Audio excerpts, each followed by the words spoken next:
Welcome into the best division in football with your boys Authentic and The Beard, the best television show not on TV. We got a full slate tonight, 5 damn games we got to go over in an hour. I don't know how we're going to get it done, but we're going to get it done. Got the Eagles taking on the Saints. The Commanders are headed to Cincinnati to take on the Bengals. Giants are headed to Cleveland to take on those Browns and Deshaun Watson. The Ravens itching and clawing for a victory. They're going to be headed to Jerry World to take on the Dallas Cowboys. And tonight, Thursday Night Football, Amazon Prime, we got the New England Patriots taking on the New York Jets, man. So let's get right to it. Without further ado, let me bring in the left side to the strong side duo.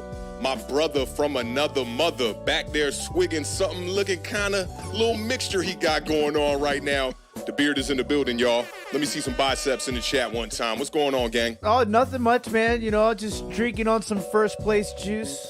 Look like a cranberry vodka right now over that joint. No, it's just a little black cherry water energy. You know, the safe, not the Mio, but the Safeway Mio, the CO. I got you. I'm all about the bargain, man. I'm about that Aldi bargain. Them Aldi Sprites, I'm all about them, dog. You already know what it is, man. But, I mean, listen, it's a tough week for the NFC East. We were talking before we went live. Every single team in the NFC East is an underdog this week, so it's going to be it's an interesting one. I'm curious to see what Authentic has for these games, because I already know what I got. We don't know. I don't know what he has. He doesn't know what I have, so I'm excited. We didn't talk about nothing this show. Literally just going live, man. I want to know if you feel a little bit better about your Commanders taking on those Bengals real quick before we get started. No. I feel about the same. Yeah, they're definitely begging for a victory too, man. Them and the Ravens sitting at 0-2 is very surprising, but definitely don't got a lot of time to, kind of mess around. So I say we get right to it, man. Let's get off into this first game, man. The 1-1 Eagles are going to be taking on the 2-0 surprising Saints here, who just took care of the Dallas Cowboys last week.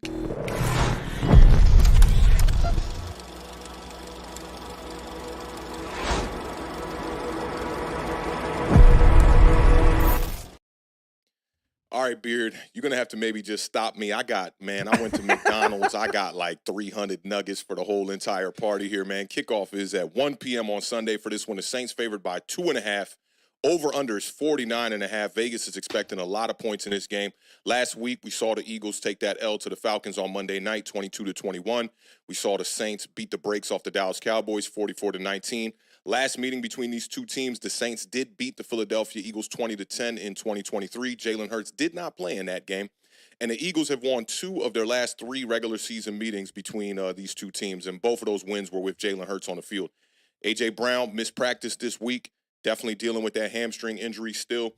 Saints cornerback Marshawn Lattimore missed week 2, but he did return to practice this week, so he should be playing. The Saints have scored 91 points in their first 2 games, 4th most in NFL history, and it's been an interesting couple of games for Derek Carr. He's 31st in the NFL in pass attempts, 13th in passing yards, 2nd in completion percentage at 76.9, 1st in touchdown passes, 1st in QBR. His QBR is damn near perfect. It's a 96.2 out of 100. Sound like a radio station. And has just 3 third down dropbacks all season. So in 2 games, he's only passed the ball on third down just 2 times. I'm going to get right to it. I think this matchup is definitely going to be about the running backs in this one. It's going to be Saquon Barkley going up against Alvin Kamara. Saquon coming off of back-to-back games with 95 or more rushing yards. He's 4th in the NFL right now in rushing. Alvin Kamara's coming off a 4-touchdown game, rushed for 115 yards versus Dallas, 3 rushing touchdowns in that one. Saints scored a touchdown on their first 6 possessions in that game. Now, Jalen Hurts, man, he's going to have to put this team on his back like he tried to do on Monday. They ended up falling short. He rushed for 85 yards last week in that game.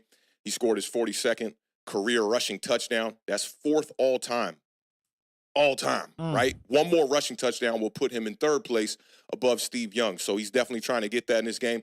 And Jalen Hurts has played Dennis Allen 2 times, and he had 18 or more rushing attempts in both of those times that he played against Dennis Allen. So I expect him to get the rock in this one a lot. There's going to be no A.J. Brown. You're going to have to rely on Devonta Smith to do what he does, and he's been doing that for sure. 7 receptions in both his first 2 games here, 76 yards in 1 and a touchdown. That was against the Falcons on Monday. He had 84 yards against the Packers the week before. Devonta Smith has at least 70 yards or more in 8 of his last 11 games. And we know, we talked about this on the last show when the Saints were playing against the Dallas Cowboys, the big plays.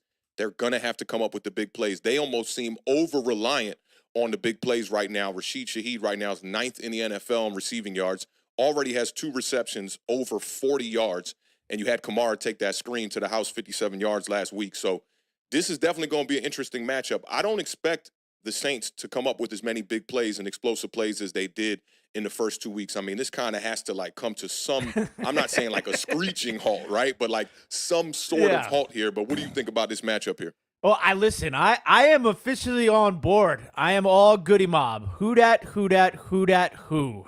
I like that. Because throwback. Some of the youngest might not they know might not know right about that, but it's a good song. When you get a chance, go look up, Goody Mob, Who Dat, peeking through my window. It's a great track. But listen, it's hard to ignore it because the first week, okay, Carolina Panthers. Second week, Dallas in Dallas. Like, that's what, and this game is at home in New Orleans. So it's going to be very interesting. This is a crazy stat. 76% of New Orleans drives this year have ended in a score. 76%. Big points. Absolutely crazy. Now, Philadelphia's defense, I think you've kind of been on top of that for the first couple of weeks here, talking about Philly's defense. Yeah, they're giving up 6.4 yards per rush. And you already mentioned Alvin Kamara. Look, this is going to be a very heavy running back show from the Beard, okay?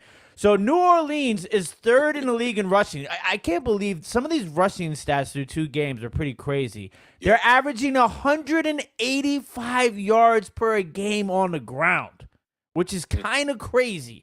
Now, Saquon, you talked about that. Not only is the Saints' offense really good, their defense is really good too. They have the 3rd best rushing defense in the league through the first 2 weeks. They're only allowing 63 yards per game on the ground. Now, this is going to be a battle of the Eagles, defense versus the New Orleans offense. The Eagles have the 30th ranked defense through the first 2 weeks, while the Saints have the 3rd best ranked offense through the first 2 weeks. Philadelphia also has the 2nd most turnovers through the first 2 games. That's going to be something that they're not going to. If New Orleans offense can continue to be as high octane as it has been through the first 2 weeks, you just can't turn the ball over. Because if you turn the ball over and they're scoring on 76% of their drives, you're going to have a problem, and you're going to get a problem fast, and you're going to get behind just like Dallas did when they were scoring field goals and the Saints were scoring touchdowns. The other one I'm kind of got my eye on is going to be 3rd downs. Philadelphia has the 2nd best New Orleans has the 2nd best 3rd down offense at 57.1%. So they're converting their 3rd downs on more than half of the time. Now, Philly, though, on the other hand, has the 3rd best 3rd down defense. They're only allowing their opponents to convert 3rd downs 25% of the time. So that's a very, wide gap there between those 2 teams, offensively and defensively on 3rd down. So whoever can really win that battle, because that's going to be important. If you want to keep New Orleans offense, off the field, you're going to have to stop them on 3rd down. Philadelphia's been able to do that through the first 2 weeks of the season. Can they do it, though, against this high-octane offense? I mean, we're 2 weeks in, but I mean, it's pretty evident that the Saints are really clicking with the new offensive coordinator, with Kamara, with I almost called him Breeze, with Carr. But Drew Brees, Kubiak has definitely been doing his thing over there. Yeah, it's going to be a very interesting matchup. I think the NFL scheduling gods have really blessed us early on in this season, because there's been a lot of really good matchups in the beginning of this season. And you talked about it on the last show about, falling to 0-2 for some of these teams, or 1-2 at this stage can be very hard to climb out of, especially for the Philadelphia Eagles, because they got some tough games, ahead of them. So I'm going to go ahead and give you my score. Okay. Let's get it. I'm going to take the New Orleans Saints. I'm on board until I have been shown otherwise. No A.J. Brown. I think it's going to be a close game, and we're going to get over that 49.5. I'm going to take the New Orleans Saints 27, Philadelphia Eagles 24. This is a tough one. I think it's going to be the toughest pick for me of the night. I mean, of all the NFC East games you were talking about, everybody is, not a favorite in these games, and I thought that the Eagles was the one that was a bit surprising. I think the Eagles got to go out here and stop the run. They struggled with that last week. You talked about 3rd down. You got to stop them on 3rd down when it matters. That, in the first 2 to 3 quarters against the Falcons, the Eagles did a good job on 3rd down. But on that last drive there in the game, defense looked like Swiss cheese the way that they were just picking them apart and whatnot. Got to limit the big plays like I talked about. Jalen Hurts got to go out here and take care of this ball. I thought he did a pretty good job of that in the last game outside of that last interception. And Sirianni, just get back to, what works, the bread and butter, man. And, relying on your duo, especially with A.J. Brown, your normal duo of wide receivers kind of not being together today. Rely on the duo that is the rushing attack of Jalen Hurts and Saquon Barkley. I'm going to pick the Eagles in this one. I think the Eagles get back on track. I've noticed improvement from week 1 to week 2. I think we'll see more improvement from week 2 to week 3. They definitely need this victory. Give me the Eagles in this one on the road. I think that the Saints offense comes back down to earth here. I'm going to say this one's going to be 26-19, the Philadelphia Eagles. That's a very interesting score, too. I like it. Okay, get fancy with it. All right, well, let's keep it pushing, man. Get into this next game. This is going to be your squad. The Washington Commanders going to be taking on the Cincinnati Bengals.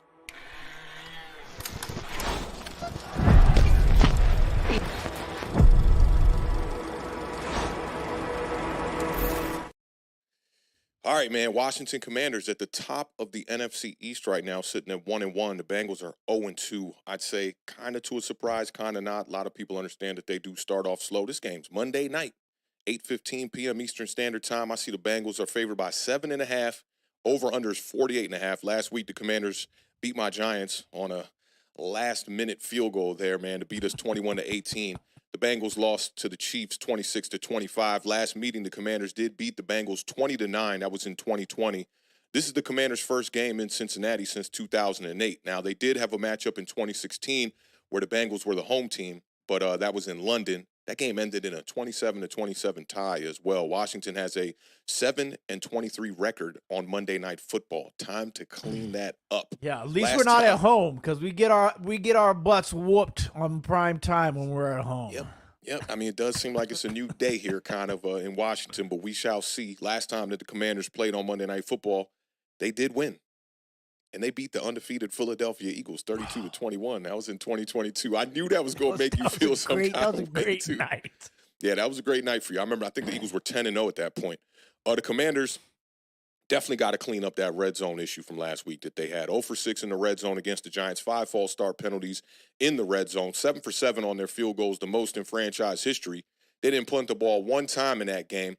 Just got to continue to sustain drives, but, and they did do that against, the New York Giants, but it's time to score some touchdowns. Get back to what you saw in week 1 where they were 3 for 3. The Bengals have struggled to stop the run, too, and we saw that the Commanders definitely ran the ball very effective against the Giants last week. Bengals will be without both their interior defensive linemen in this game. From what I'm hearing, hamstring injuries just going across the league like a plague right now. Former New York Giant defensive tackle B.J. Hill is likely to not play in this one, and D-tackle Sheldon Rankins is likely to not play in this one as well. The Bengals are allowing 159.5 rushing yards per game. That's 26th in the NFL right now. And the Commanders just put up 215 on the ground against the New York Giants last week. Led by Brian Robinson, 133 yards, 7.8 yards per carry. His first 100-yard game, which to me screams that the Washington Commanders, Washington football team, Washington Redskins, whatever you want to call them, we saw in the stadium, they were still calling them the Redskins. There's been a utilization issue with Brian Robinson. It just makes no sense that he has not had a 100-yard game. And I think, secondly, they have to get Terry McLaurin involved in the game plan. He's got just 12 targets on the season, 8 receptions for 39 yards. Definitely keep Jaden Daniels upright. I thought they did a pretty decent job of it, and Jaden Daniels was getting the ball out quickly. I did get a chance to see the quarterback school today and breaking down the all-22 from that game. I heard a couple of people saying that Daniel Jones outplayed Jaden Daniels last week, and when I saw that all-22, I'm definitely not feeling that kind of way, man. He definitely had a good game getting the ball out quick, and I also hear people throwing shots at Cliff Kingsbury, for his scheme, and things look pretty good for what they're putting around a rookie quarterback over there. I would definitely keep your eyes on Trey Hendrickson. He had 2 sacks last week on the best quarterback in the entire NFL, Patrick Mahomes. So definitely keep your eyes on that. And then just don't let the Bengals get their running backs going, because right now, thus far in the season, 2 weeks, they've struggled to run the ball. They're 30th in the NFL, 72 yards a game on the ground. And Zach Moss and Chase Brown trying to supplement for what Joe Mixon brought to that offense. They really haven't been able to do that just yet. Last week, they only had 65 yards combined in that game. So I think those are some of the factors that we can look for in this game where, maybe the Washington Commanders can stay in this game and not get too far behind on the scoreboard to give themselves a shot in the fourth quarter to win this game. Yeah, it's an interesting matchup.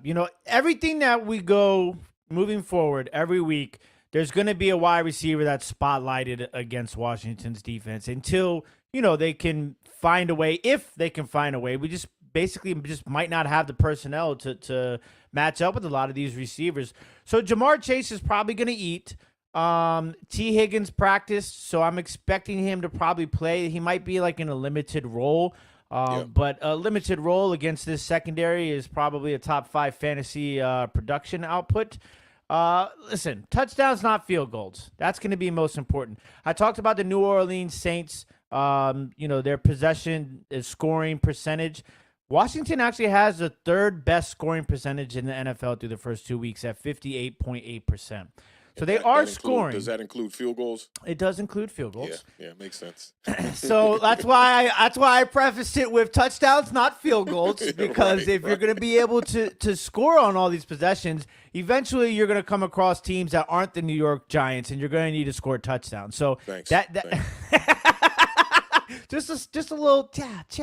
I'm used to getting the cat from you. So, let me throw a few when I get a chance to. I'll tell you what's really good. All of the shade that Jaden Daniels is getting, he's not finding McLaurin and he's missing wide open guys and, he's tucking the ball and running too much. We are one of only 3 teams in the National Football League to not turn the ball over yet. Okay.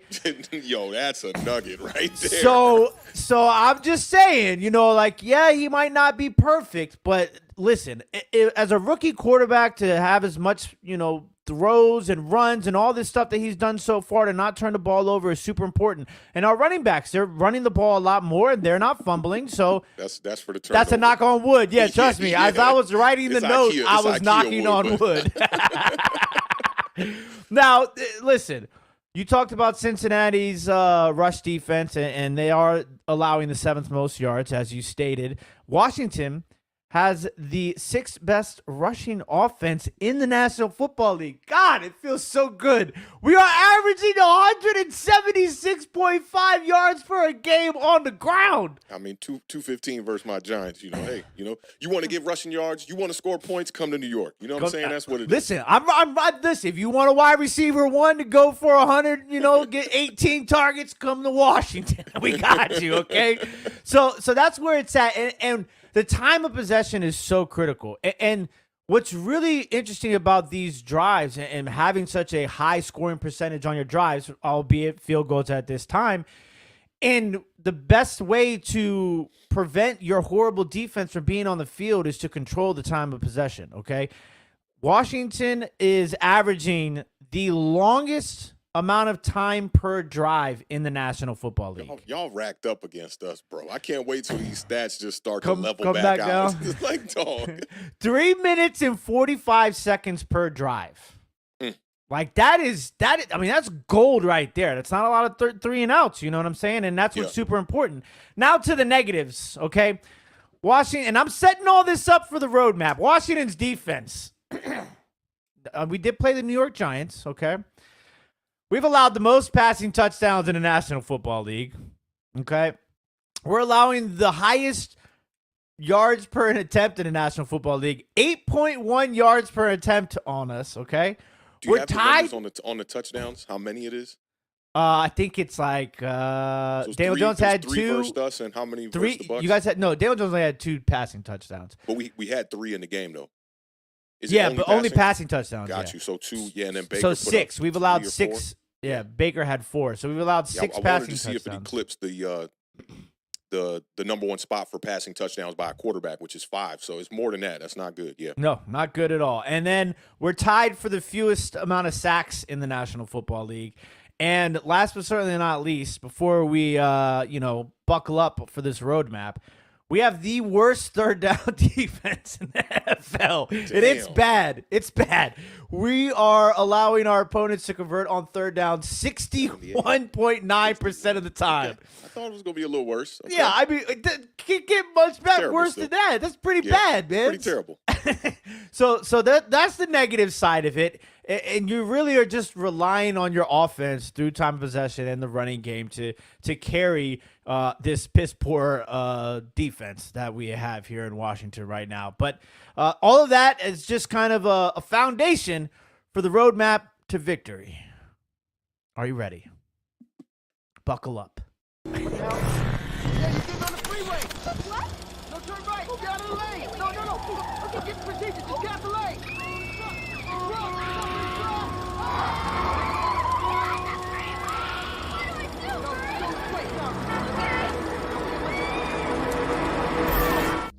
That's when you know it's going to be a bumpy ride, when you got to grab the seatbelt with two hands, okay? Yeah, Ladies and gentlemen, that celebration.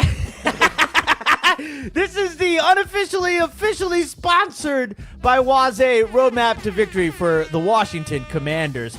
First up, if you want to win this game, you must win the time of possession. That is a must. You have to win the time of possession.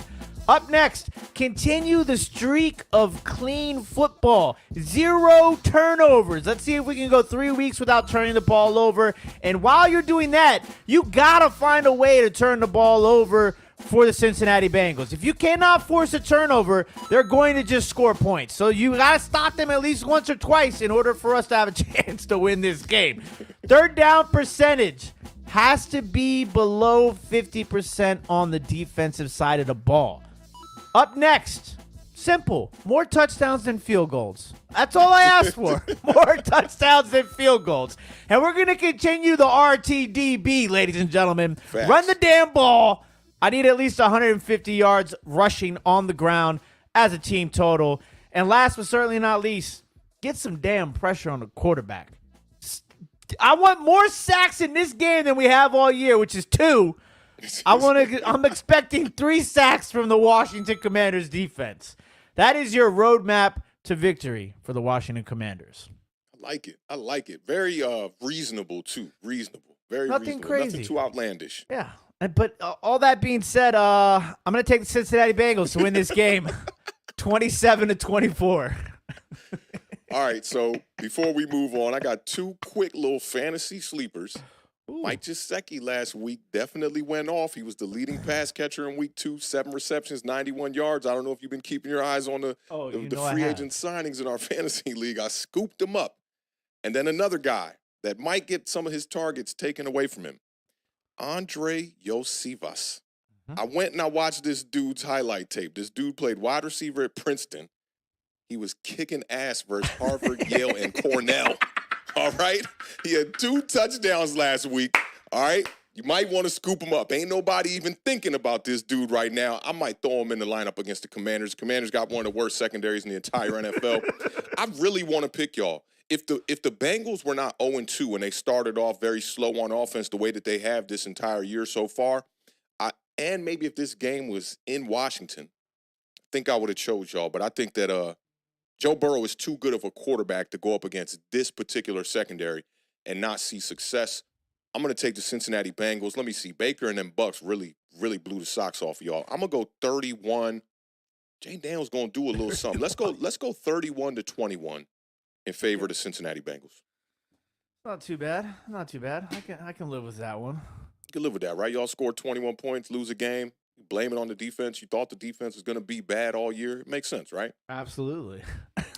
All right, well, let's go ahead and get off into this next game. We're making some good time, man. Good job today, Beard. Shout out to everybody that's in the chat, man. You know, definitely got to show the love to the Giants Nation in the building. I know all the Cowboys fans, Commanders fans, Eagles fans is in the building trying to get a little intel on these squads right now. But let's go ahead and get off into my game, man, and talk about these New York Giants traveling to Cleveland to take on my homie Dwayne's Browns. And before we move to this game, big shout out to Ben Dawson, man. It's his birthday, man. Happy birthday, Ben Dawson. Big shout out, Big Ben. My dog, man. All right, let's get right into it.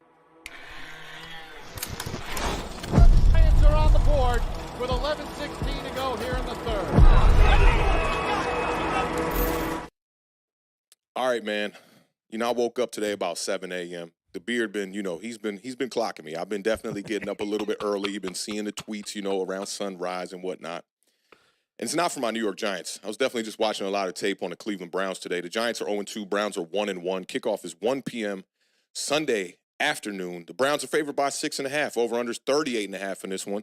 Browns barely beat the Jaguars last week, 18-13. It came down to the last play. The Giants lost to the Commanders 21-18. We've gone over that enough. Last meeting these two teams have played was in 2020. The Browns won 20-6. That was at MetLife. Now, the last time the Giants beat the Browns in Cleveland was in 2016. These two teams, though, have only played each other 5 times since 2004. The Giants, one of only 8 teams in the NFL right now to start off at 0-2.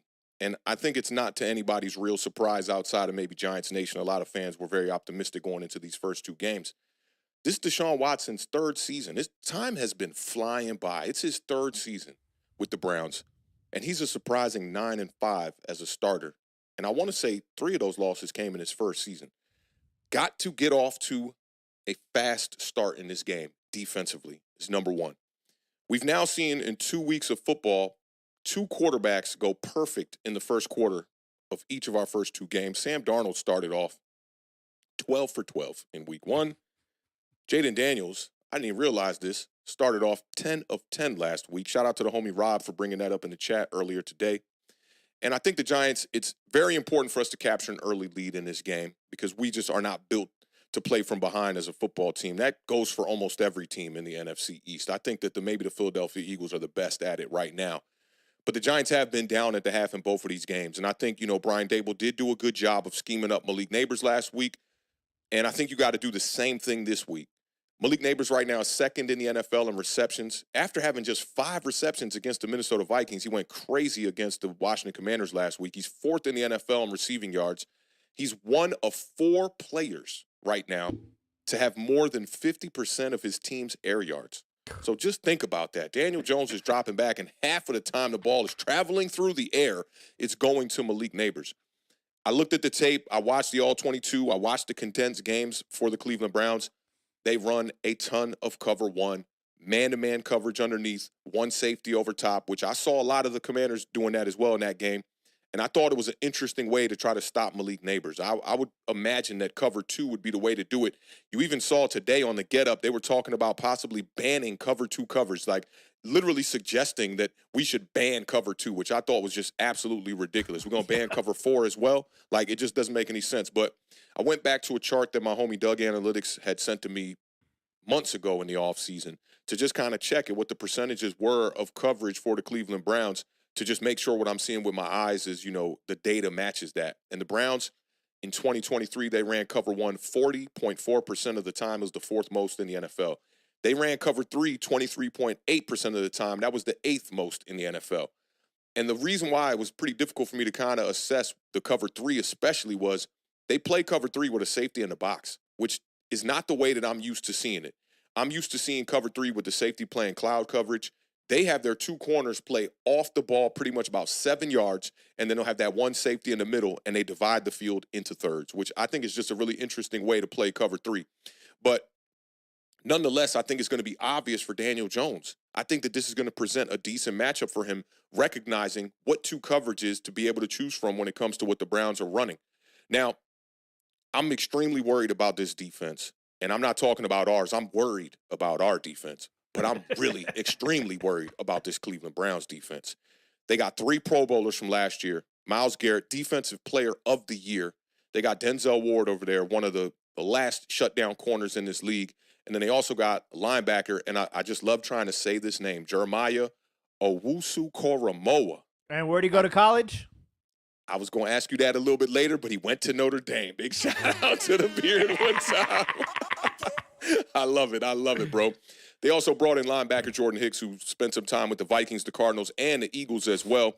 Has had 100 tackles for the past 5 straight seasons. Very familiar with his time with Jim Schwartz, who's the coordinator right now with the Browns when he was in Philadelphia. They also got former Giant Dalvin Tomlinson plugging up the middle. Strong side linebacker Devin Bush over there as well. And then they got the left side linebacker, who I just said his name, and I'm going to try to say it again, Owusu-Koramoah. Look, you know how, there's certain names, right? I write them how they sound. Oh, my God. Like how you would read it in a dictionary, right? Yeah, That's why I do the same thing in my notes. Yo, bro, and I don't know if you saw the picture of him showing up to the game in his pregame outfit. This man was looking like Prince Hakeem, bro. He was draped down in the dashiki vibes, cap and everything, bro. You might as well through the gold chains. He was looking like, shout out to my homie that didn't he just pass away too? James Earl Jones. Mm-hmm. He was looking kind of like that, bro. Already has 12 solo tackles on a year. In 2023, he had 72 solo tackles, 3.5 sacks, 1 forced fumble, 6 pass deflections, 2 interceptions, and 18 pressures. I wrote down right here, I'm everywhere, you ain't never there. Because that's where he be at. I was going to ask you where he went to college as well. You already shouted out Notre Dame, man. Shout out to the Beard one time. The Browns defense right now is allowing the 12th fewest total yards per game at 294 yards per game through 2. The 13th fewest rushing yards per game. I was having a debate with somebody about this. 114 and a half rushing yards per game. They were saying that's poor. I was like, it's 13th fewest right now. How's it poor? But nonetheless, they're tied for the third most sacks per game with 3.5 right now. They've had 17 pressures when they just played the Jacksonville Jaguars. They got 4 sacks on Trevor Lawrence. And, man, the people comparing Daniel Jones to Trevor Lawrence, they're not watching the games.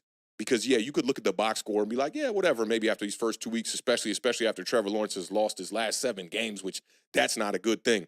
But, man, that dude was trying his damnedest to get that victory. Now, Myles Garrett, he told the reporters right after that game, his foot don't feel great, but he's going to be playing through it.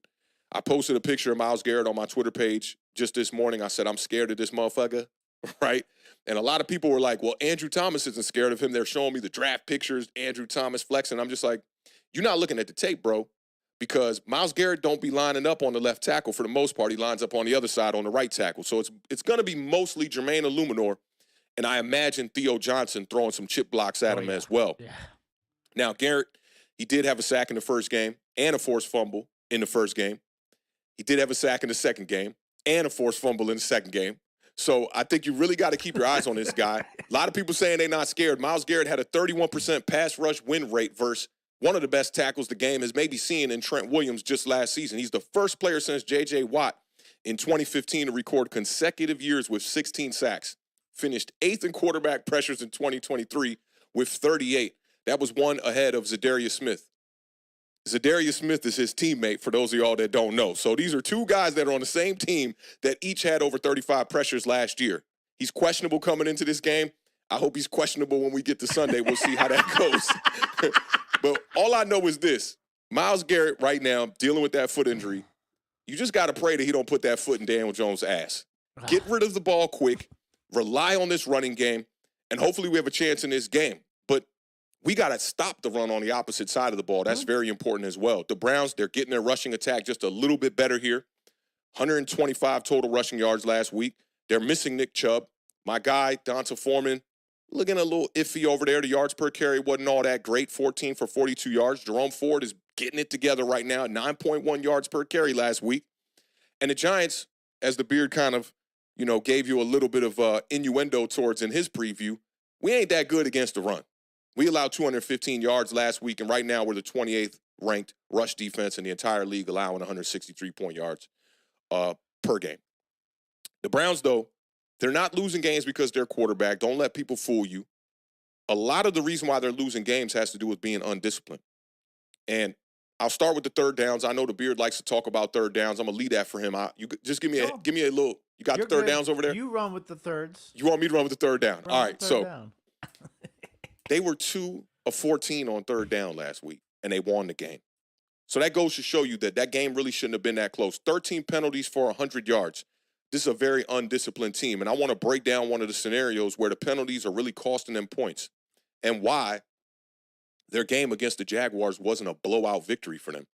They had 5 offensive penalties in the first 3 quarters. One of them came right at the beginning of the half, so you could really say it was 5 offensive penalties in the first half, damn near. And let me break down this sequence of events of where this game could have been a complete blowout. It's 7-0. They're driving down the field. First quarter, Amari Cooper drops a post corner. A post corner that Authentic would never drop, by the way. You know the 7 is my favorite route, okay? And this is 2 games in a row that Amari Cooper has dropped what could have been a touchdown or a huge play. So you're looking at a situation at 7-0 where it could have went to 14-0. Instead, it goes 10-0. The ensuing kickoff, they kicked it off. This is the Beard's guy. He's been talking about Tank Bigsby for a couple of years now. I would say it's the biggest and the best hit I've seen on a player in the past 5 years, because when Tank Bigsby came out of that end zone and tried to run it down the field, he got smacked. And the ball went that way, and Tank Bigsby went that way, okay? Now, the play is blown dead. There's a flag on the field. They have an illegal formation on the Browns. So now you're looking at a situation where the Browns could have been pushing 21-0, possibly 17-0, and instead the ball gets given back to the Jaguars, and it's just 10-0. You get a huge run from ATN. Trevor Lawrence ran for a 38-yard run, and the Browns defense did hold them to a field goal. But now you're looking at 10-3 with 5 minutes left in the half rather than a game that could have been 21-0 at that point. The Browns added another field goal, and at the half, it was 13-3. So this could have been a 17-3, 17-0 type of situation or 21-0 type of situation. And the Browns end up barely winning this game. In the second half, they completely struggled. And there was a coaching mistake as well that I noticed. This is the thing about primetime football. When you watch teams like the Philadelphia Eagles go up against the Atlanta Falcons on Monday night and Saquon Barkley drops a pass on a third down with no timeouts I'll add from the Atlanta Falcons, and you don't keep the clock running, the whole entire NFL community is going to know about it. The same thing happened in this Browns game. The Browns game ended the exact same way. They were trying to run the clock out. It was 18-13. The Browns were winning the game with damn near identically the same exact time left on the clock. It was 1:40 left in the game. No timeouts for the Jacksonville Jaguars. And the Cleveland Browns call a pass play on third down. Up by 5. Deshaun Watson scrambles. The pressure starts to get to him. As a quarterback, he should have known in this situation because they weren't in field goal range to just take the sack. Instead, he falls back and throws the ball into the dirt. Now the Jacksonville Jaguars get the ball back with 1:25. Trevor Lawrence is making some plays, man. They're driving down the field. They get to about like the 50, maybe the Browns' 45-yard line. Clock ends up running out on them. The Cleveland Browns broke up the final play in the end zone to win that game. They're making things much more difficult than they have to. And I think that we might expect some of that same stuff going into this game. The Cleveland Browns are not scoring a lot of points. Their offense is not stretching the field. Kevin Stefanski is calling a lot of plays that are underneath. Their offense reminds me a lot of the New York Giants, except their quarterback is doing a lot of the work. He's doing a lot of off-script, a lot of extending the play, doing things with his legs that when we do that with our quarterback, it's more design stuff, I feel like, from Brian Dable's perspective. So, little long-winded, but that's how I see this game. I look at it like the Giants are going to have an opportunity in this one if they can just play better defense in this one. Because we know that the Browns defense is about to come out here and cause problems, especially if they're healthy, specifically Myles Garrett. But if our defense comes out here and they can't stop this Browns offense and hold them to under 20 points, the Giants are absolutely not going to have a chance. I want to know what you think about this matchup. I still got much more to talk about, but I want to know what you talk about. Maybe I'll just cross off some things on my list as you go. Yeah, because I've been crossing some things off on my list here too. Because listen, I told you guys last segment it's going to be a run-heavy sort of situation here from the Beard, and Jerome Ford could be in store for a big game. You talked about that Giants rush defense and how many yards they're giving up per game. That's the 5th most in the NFL. Listen, the Giants have a chance, right? It's two very bad offenses. The big difference here is Cleveland's defense is a lot better, okay? Cleveland's offense is pretty bad. Do you want to talk about third down conversions? This is one I saved out of all the third down nuggets. That's why you said you me. go. I had to save one nugget on the third downs. Cleveland is so bad on third down offensively. It's pretty funny. Can you guess? Just guess. What's their third down conversion percentage on offense? Off the 2 for 14, I'm going to say they're around 17%. 13.8%. Damn. Third down conversion rate on the season offensively. That's pretty. They're going to be running Joe Judge laps at practice with that kind of shit. Yeah, that's really bad. And I'm kind of curious because as you were speaking about it, it made me kind of think.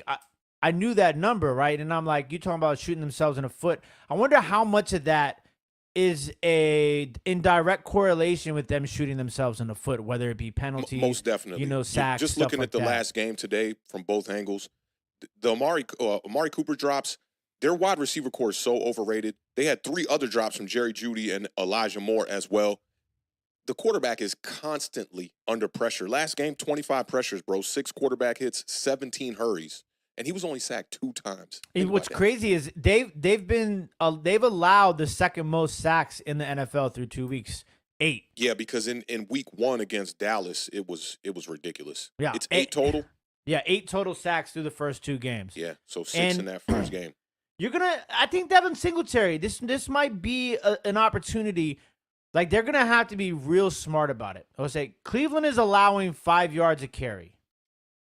If you can get that on first down or second down, it's going to put Daniel Jones in a position to convert on third downs. Absolutely. You're not putting so much pressure on Daniel Jones to convert a 3rd and 9, a 3rd and 10, those sort of situations where, if it's 3rd and 5, 3rd and 3, something like that, and you do decide you want to pass the ball, you can find Malik Neighbors on those crossing routes like he did on Washington all damn day.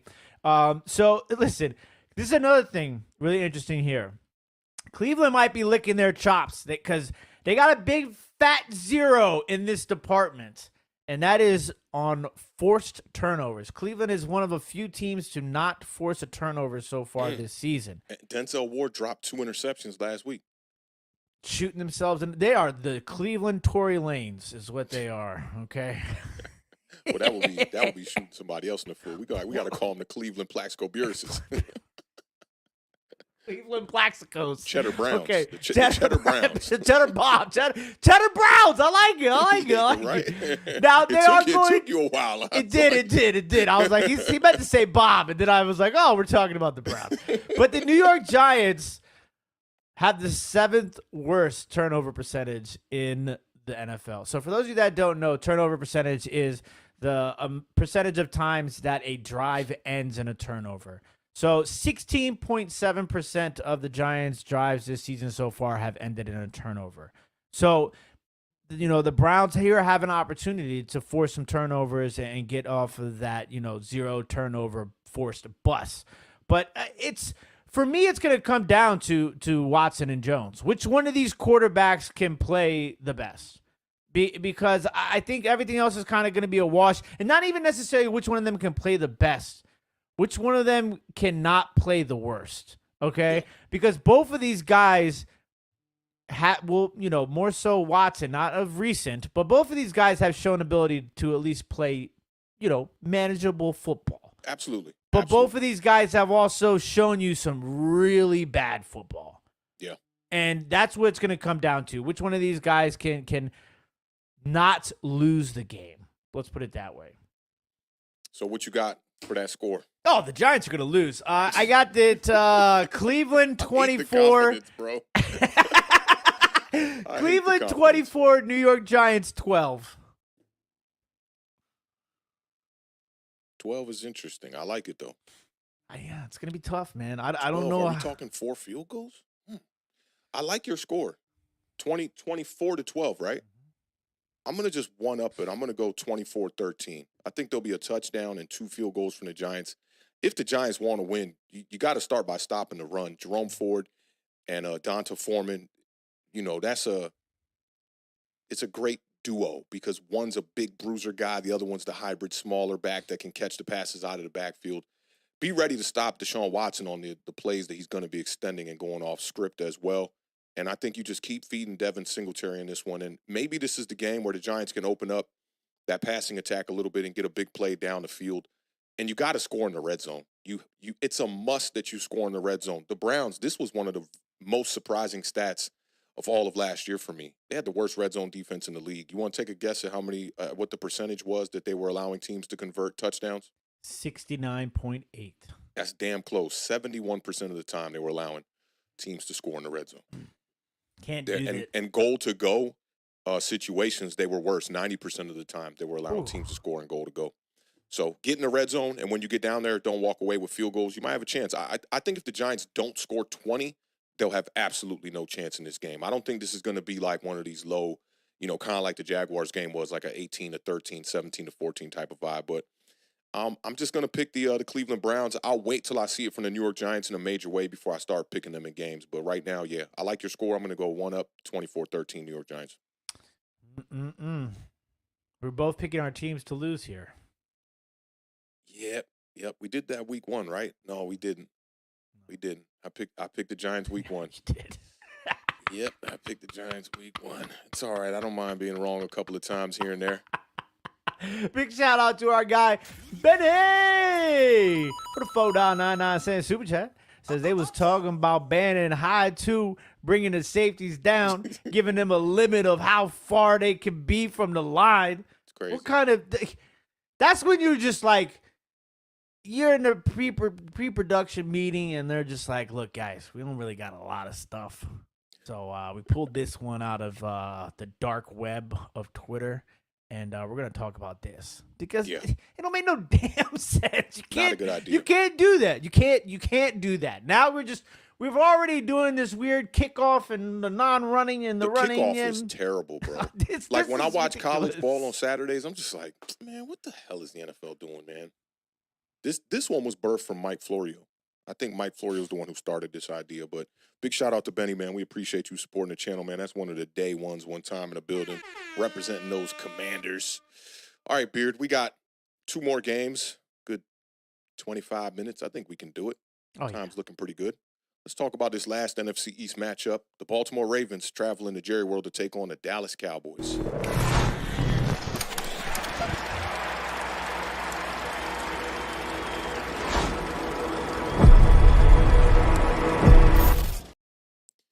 I really like this matchup, man. This is a must-win for both of these teams here. Ravens sitting at 0-2, Cowboys sitting at 1-1. Kickoff is Sunday at 4:25 p.m. Eastern Standard Time. They got the Ravens favored by 1.5.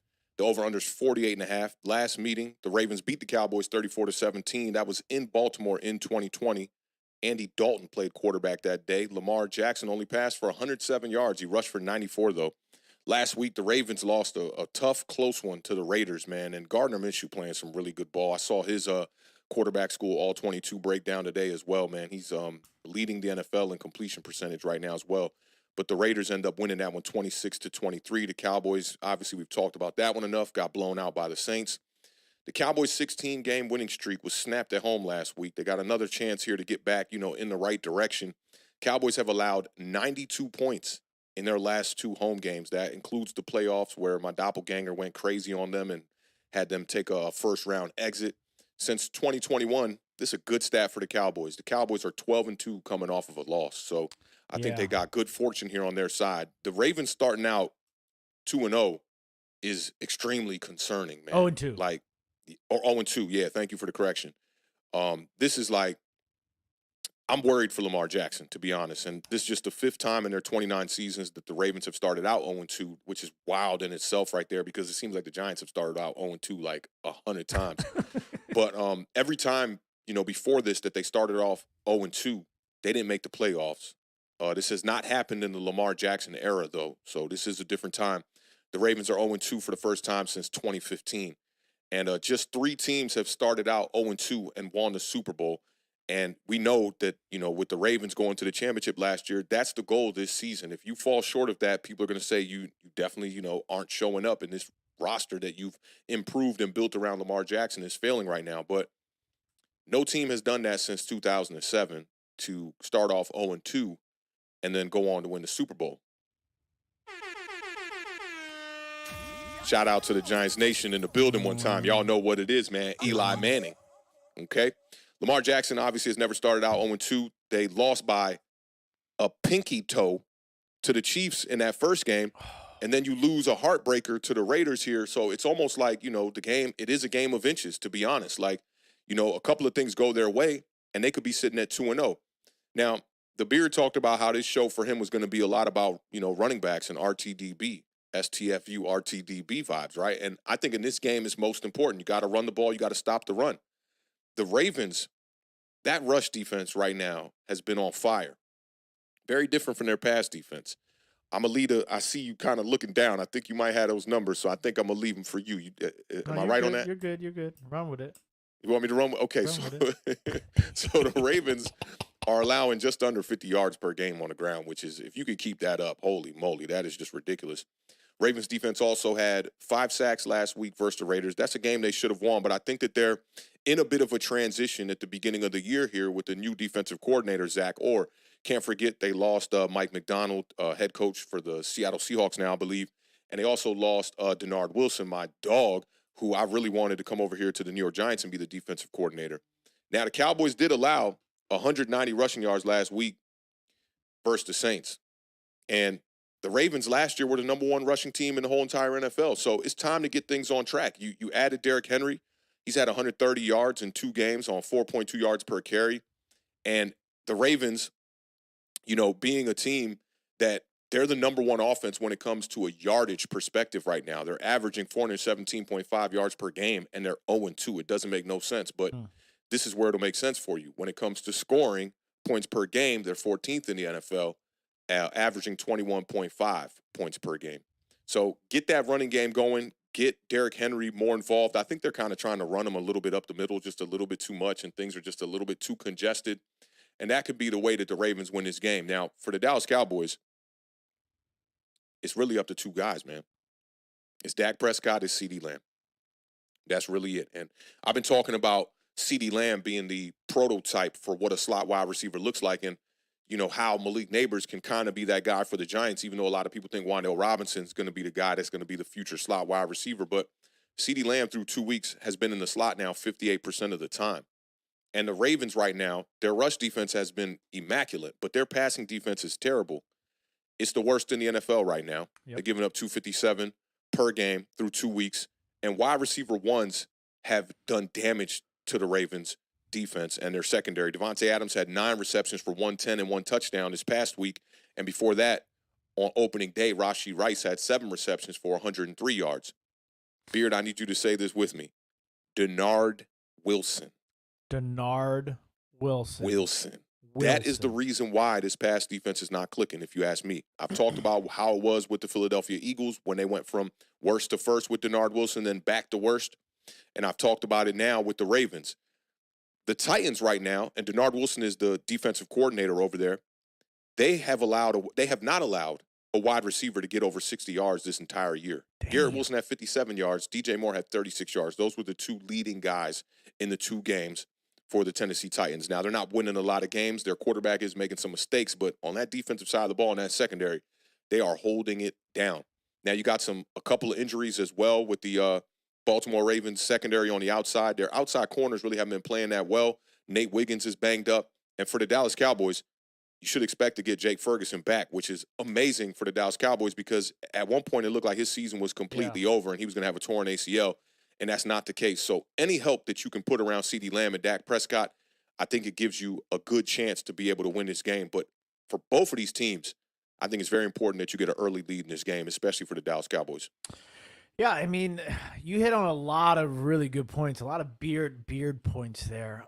Listen, talking about running, I mean, the Dallas Cowboys, they got it. I mean, they need a cook in the kitchen. Okay, I don't know what's going on the practice squad, but I think it might be time for to bring the cook from behind the bar and bring him to the field.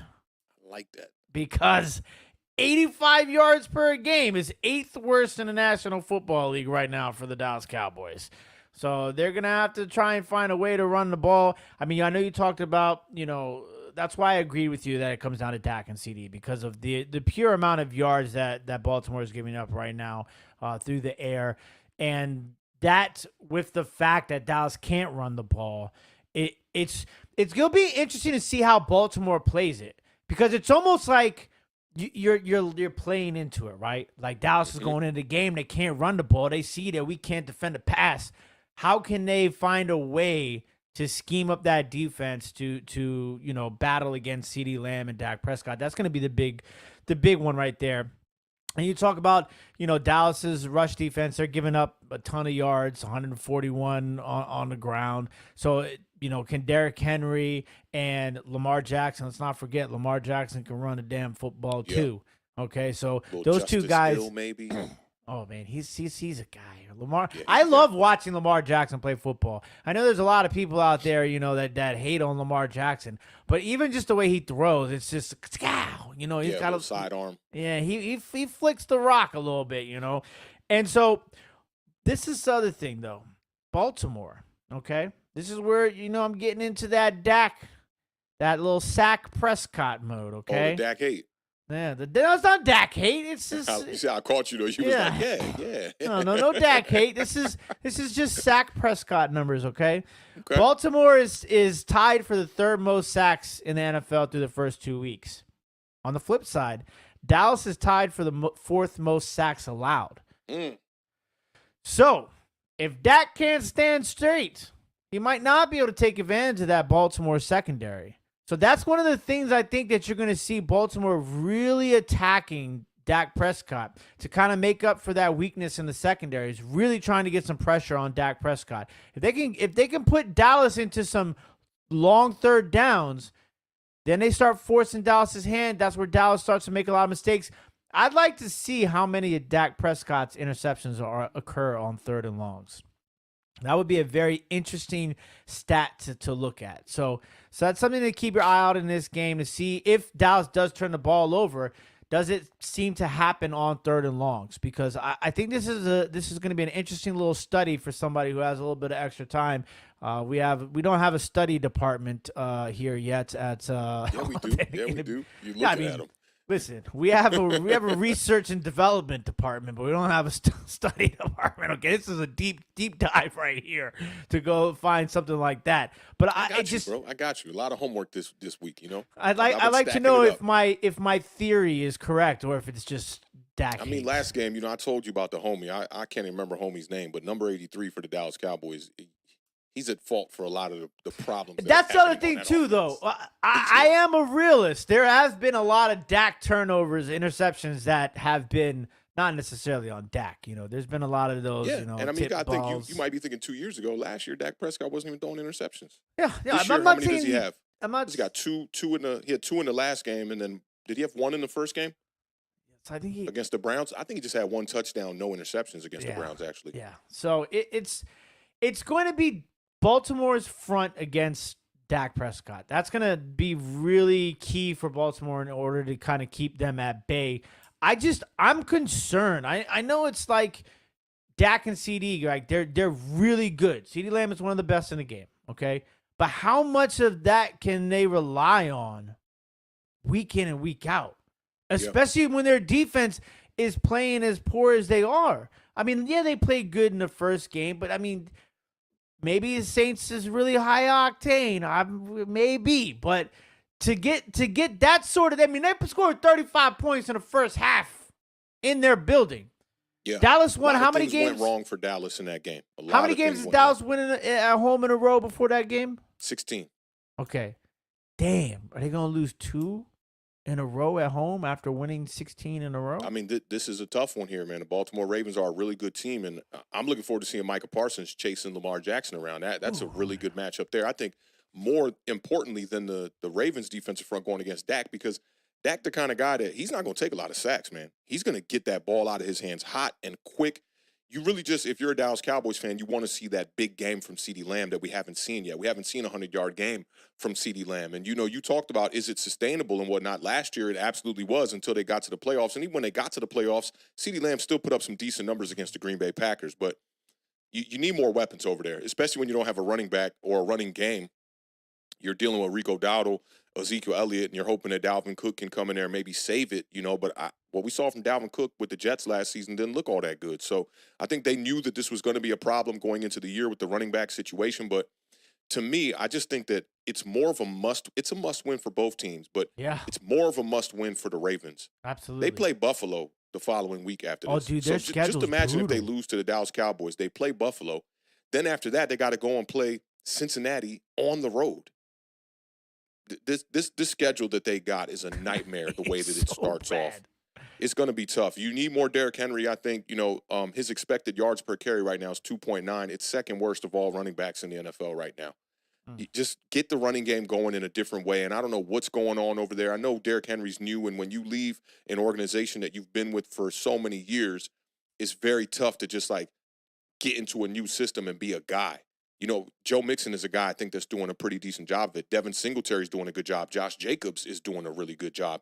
And Saquon obviously is doing a pretty good job outside of that drop that he had. But it's going to be tough. There's one little statistic I want to throw out there before we move on from this game is Lamar needs one more game of leading the Ravens in passing and rushing yards to tie Cam Newton for the NFL record. Take a guess how many games it is. You'll be good at this too. Let's see how good you are. How many years has Lamar been? Lamar was a rookie in 2018. Yeah, and he didn't play the first 10 games. So we're looking at five seasons, I guess, give or take. Yep. Probably, let's say, I'm gonna say 44 times. Man, you be good. You very close. If this was Price is Right, you would have been staying in your seat because you went over. But 40, he's going for 40. So that'll be the NFL record. I'm gonna definitely be rooting for him. But more importantly, I'll be rooting for a good game in this one. I think this matchup does present a good game. Pocket passer and Dak Prescott gets the ball out of his hands quick versus the new style of quarterback, dual threat, can run, extend plays, do all of that stuff. We'll see how it goes. I think that the Ravens passing defense is going to be under more pressure than the Cowboys passing defense, who at least showed that they can play some ball in week one. You got a score already? Oh, I got a score. Give me your score so I can buffer and think about mine. Unfortunately, this is a tough week for the NFC East. We are going to go 0-4. I'm going to take the Baltimore Ravens to win by a final score of 26-21. God, my heart wants Lamar to win this game. You cannot start out 0-3. My mind says that the Dallas Cowboys are going to get back in track, man. 12-2 coming off a loss at home. That's a good one. But there's 2 of those losses. This could be 3. No running back is the deal breaker for me. I'm going to go Baltimore Ravens as well. Close game. I'm going to say 30-28 Baltimore Ravens. That'll be a fun game. Yeah. Hope so. And I hope we get a fun game tonight, man. Definitely want to talk about this game between the Patriots and the Jets. We'll just go over this one real quickly, and then we'll get y'all up out of here.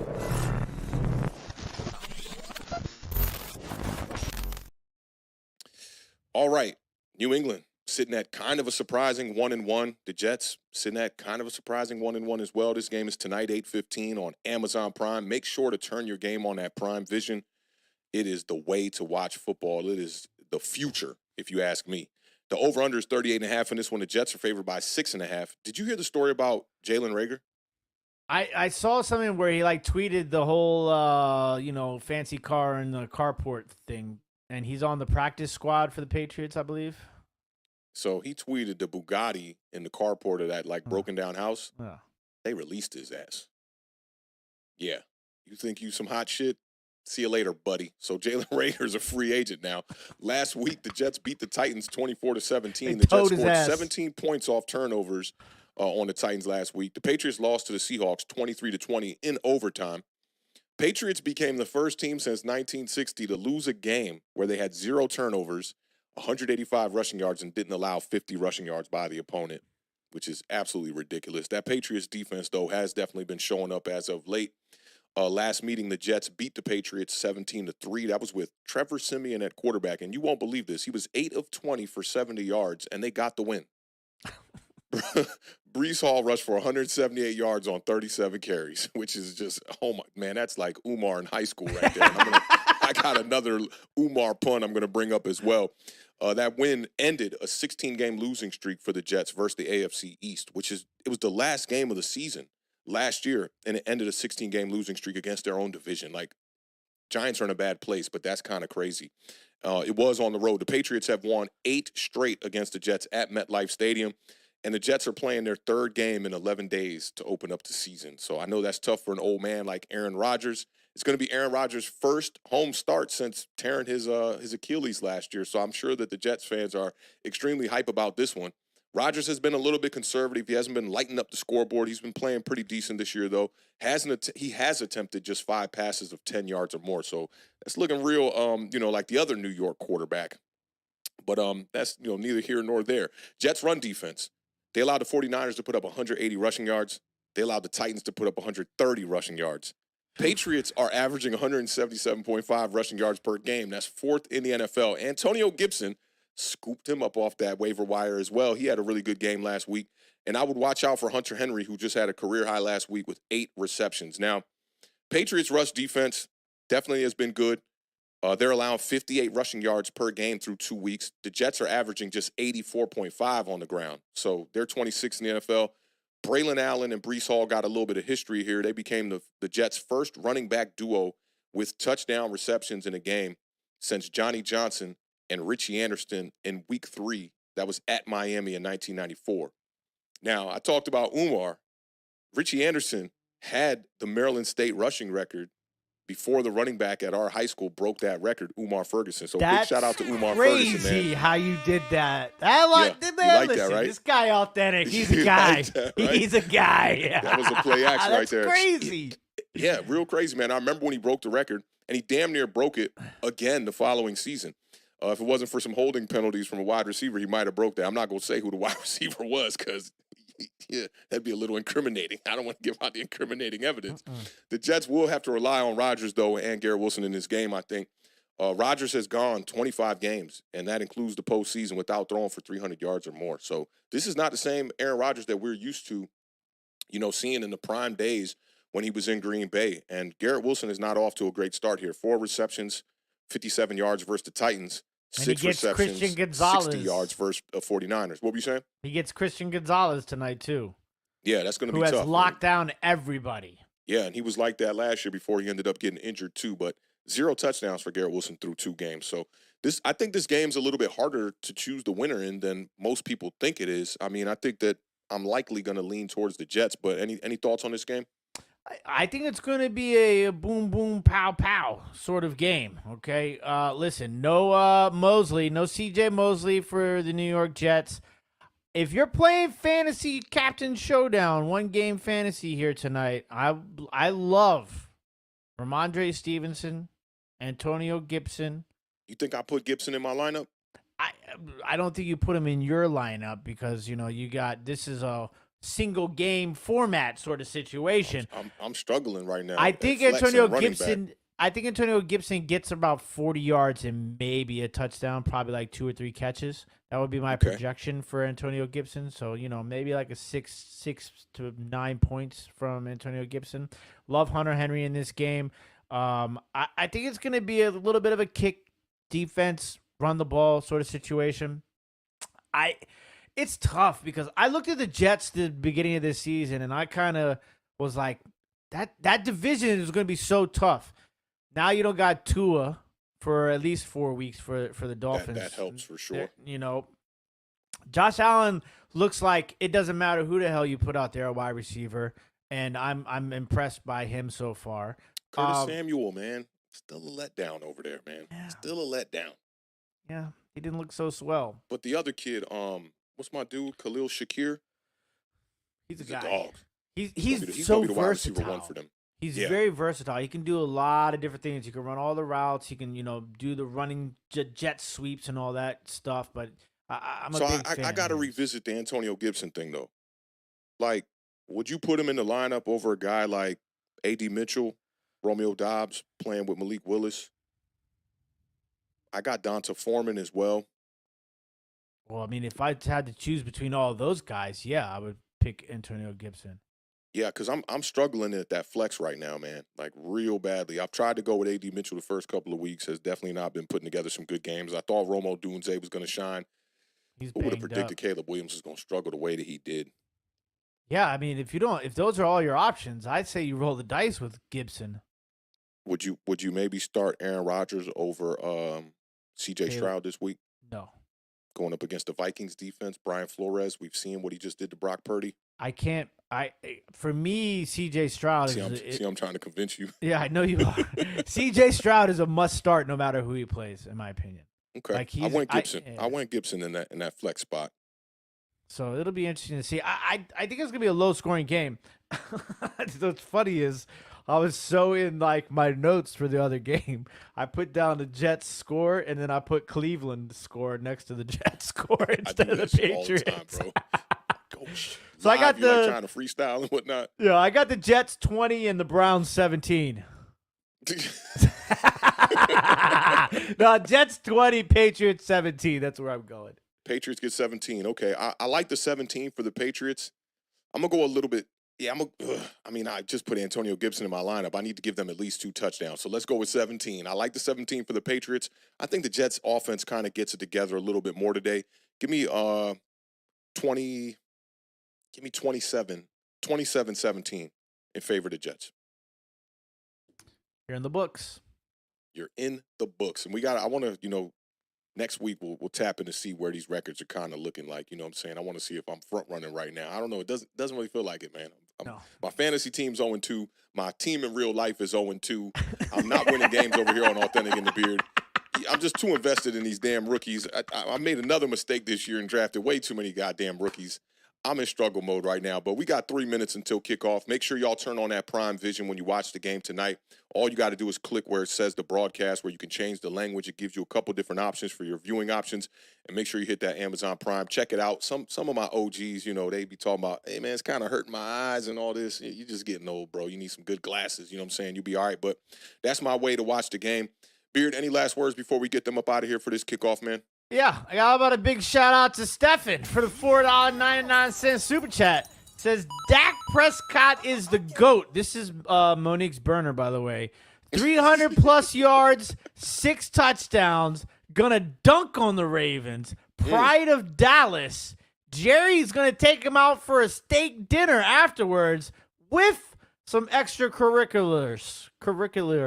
That's a tough word to say. Extracurriculars. It's easy to say it in singular, steak but dinner. I get the steak dinner, but what about the extracurriculars? That sound freaky. yeah. Listen, P. Diddy's locked up, so there's no Diddy parties for Dak and Jerry to go to. I mean, okay, the guys? Browns play at 1 p.m., bro. You know what I'm saying? And she went from her burner to her main account for the second one. Big shout out to Monique in the chat for the $4.99 super chat. Says Ravens not having the greatest pass D. Maybe Dak and CD can start to re-gel. I think people forget that CD did not attend training camp. So important. Well, Miss Monique, if it was so important, why wasn't he there? It's just the preseason, though, right? It's only the preseason, as they say. It's only preseason, right, guys? Right, guys? Giants are 0-2 now. Goddamn. Shout out Monique, day one right there. I'm wishing your Cowboys the best this week. I don't care either way. They could win or lose. Don't matter to me. All right, so definitely a good vibe today. We got through those 5 games. Kickoff is in 1 minute. Y'all know how we end every show over here at Authentic in the Beard. Keep raising that bar. Keep living those dreams, because the universe flows in Technicolor, and a life without dreams is black and white. Big shout out to the podcast GOAT, Combat Jack one time. Y'all enjoy this game. We will be back on Monday or on Sunday morning for the parlay first. Then we'll be here Monday for the Giant Overreaction, and then back here Tuesday for the recaps. Man, we all over the place. Bleacher Report, 10 streams this month, 10 streams next month. Just keep your eyes peeled, man. Authentic in the Beard. Y'all know what it is, man. The left side. Strong side. Yes, sir. Y'all enjoy this football tonight, man. I know I am. Go Antonio Gibson. Let's see if them Jets can get it, man. Y'all be good. Peace.